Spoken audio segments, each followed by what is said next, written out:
Selanjutnya marilah kita simak bersama sambutan Presiden Republik Indonesia Bapak Prabowo Subianto.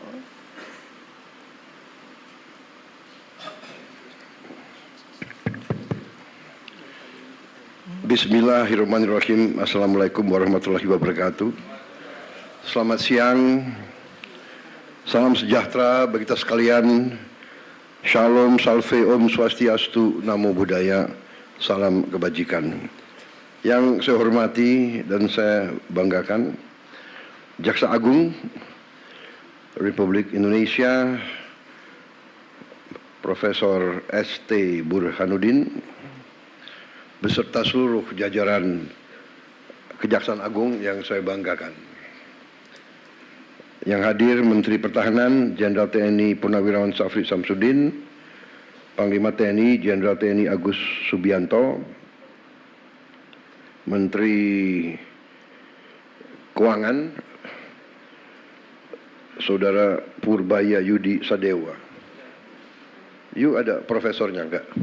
Belum. Sebentar lagi lah.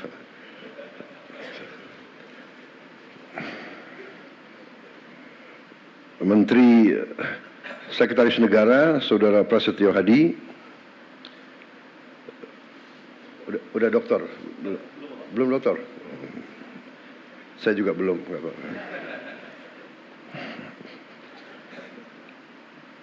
Kepala Badan Pengawasan Keuangan dan Pembangunan BPKP, Kepala BPKP Saudara Muhammad Yusuf Ateh. Udah doktor? Wow.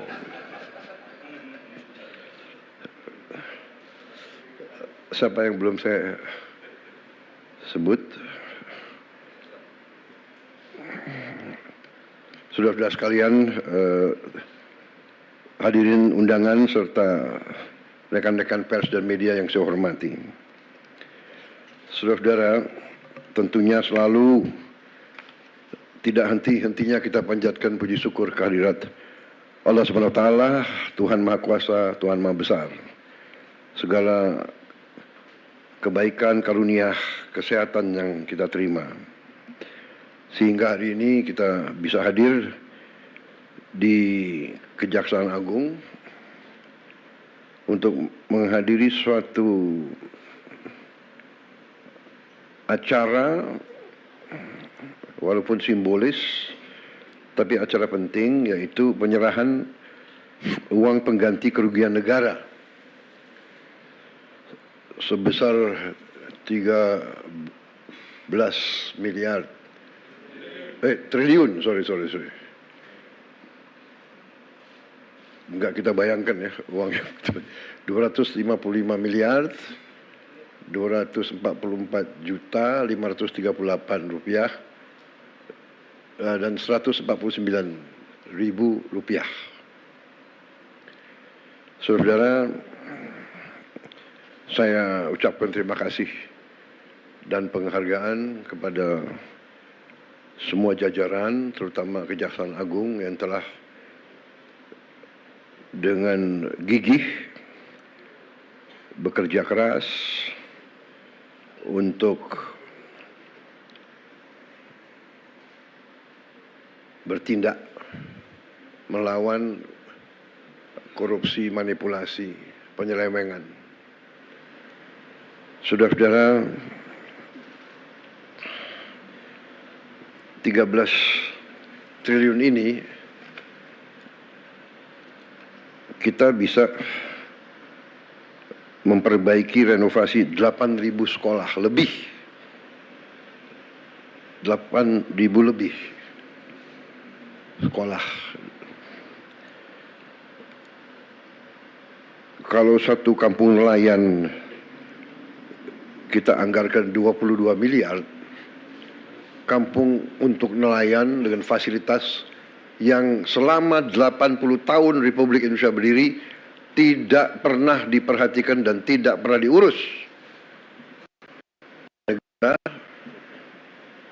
sekarang kita memperbaiki, kita membangun desa-desa nelayan dengan fasilitas modern, rencananya sampai akhir 2026 kita akan dirikan 1.100 desa nelayan. Tiap desa itu anggarannya 22 miliar. Jadi 13 triliun ini berarti kita bisa membangun 600 kampung nelayan. Satu kampung nelayan itu kepala keluarganya 2.000. Jadi kalau dengan istri dan anak 3 itu 5.000 per desa. Kalau kali 1.000 itu 5 juta. 5 juta orang Indonesia bisa hidup layak. Itu kalau 1.000, kalau 600 berarti 5 juta rakyat Indonesia. Ini saya ibaratkan arti daripada uang yang nyaris hilang. Dan ini baru satu sektor, kelapa sawit, dan satu bentuk penyimpangan, yaitu tidak diutamakan atau tidak dipatuhi kewajiban untuk menyediakan kebutuhan bangsa dan negara, padahal ini adalah bumi dan air milik bangsa Indonesia. Hasilnya diambil, dikeruk, dibawa ke luar negeri. Rakyat dibiarkan kesulitan minyak goreng untuk berminggu-minggu. Ini sebetulnya menurut saya ya sangat kejam, sangat tidak manusiawi. Apakah ini benar-benar murni keserakahan atau ini bisa digolongkan subversi ekonomi sebenarnya? Jadi saya sampaikan penghargaan saya kepada kejaksaan, terima kasih. Tapi saya ingatkan masih banyak tugas kita, masih banyak tambang yang ilegal. Kerugian kita juga mungkin puluhan triliun kalau tidak ratusan triliun. Kegiatan-kegiatan ilegal sebagaimana dibuktikan oleh kita beberapa saat yang lalu dengan kita hentikan penyelundupan timah dan turunan-turunannya dari Bangka Belitung oleh Satgas Penertiban Kawasan Hutan dibantu oleh TNI secara masif dan lembaga-lembaga lain, kejaksaan, polisi juga membantu, bea cukai, semuanya. Itu kerugiannya juga cukup besar.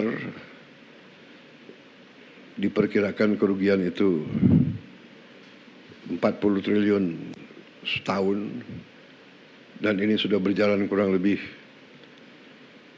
hampir 20 tahun. Jadi kita bisa bayangkan 30 triliun atau 40 triliun, katakanlah kita ambil angka rendahnya, katakanlah 20 triliun tiap tahun, yang sebenarnya lebih, kurang lebih ya. Lembaga-lembaga internasional pun sudah mengkaji sekitar 3 miliar dolar setahun kerugiannya.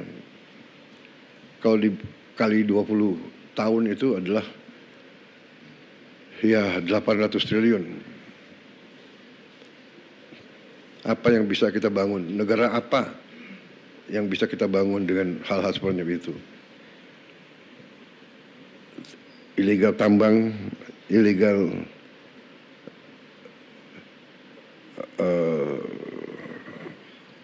komoditas-komoditas lainnya,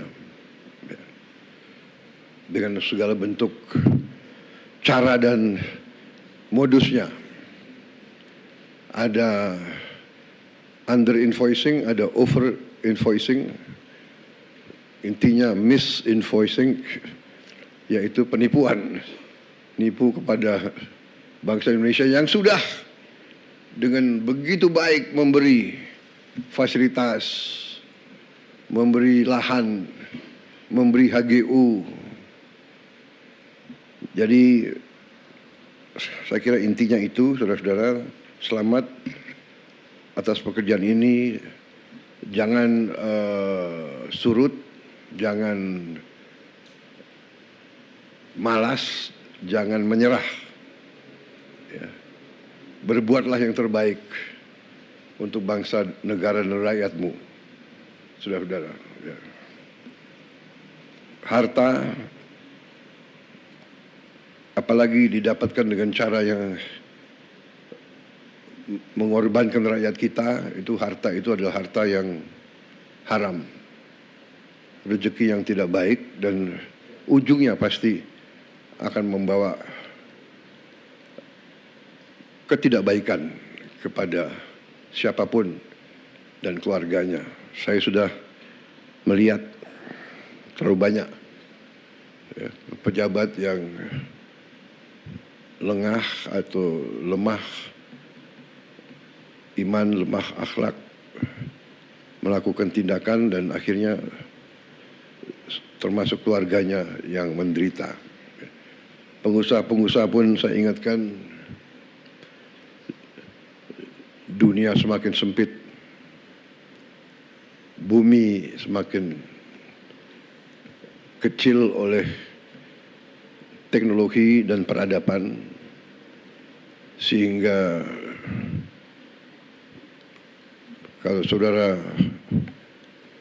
menganggap ya kalau mereka para pengusaha-pengusaha serakah itu menganggap bisa menipu terus-menerus bangsa sebesar Indonesia, ya saya kira itu kita akan buktikan bahwa kita masih eksis, masih kuat, dan kita bertekad untuk menegakkan kedaulatan kita demi rakyat kita.